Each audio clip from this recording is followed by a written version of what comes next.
Een goede winterse avond hier vanuit Maastricht. Ik ga samen met Max naar de voorstelling La Superba van Toneelgroep Maastricht. Max, zin in? Jazeker, ik ben benieuwd. Ik ook. Ik ben hier om een groot stuk te schrijven, theater. Over het leven, de wereld, het nu en de rol van ons, de mens, daarin. Ja. Ja.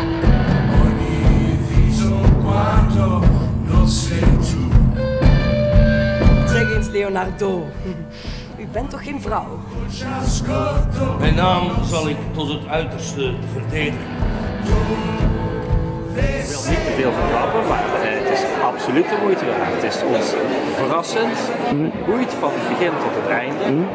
Dus echt moeite waard. Een prachtige, maar ook rauwe voorstelling met mooie elementen en spel.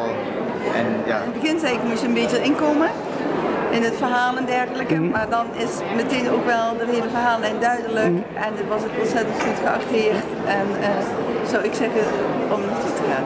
Ja, we staan weer op het Vrijthof hier, lijkt wel Winterwonderland hier in Maastricht. En de voorstelling La Superba is net afgelopen.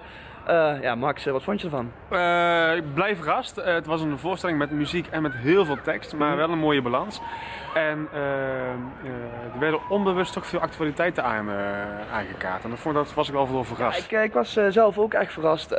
Het was echt een tof theaterstuk met toffe muziek. Ja. En ik denk ook dat voor jongeren dat dit echt een stuk is wat toegankelijk en makkelijk is. Ja, Kom kijken, zou ik zeggen. Kom naar de Maaspoort. Ja.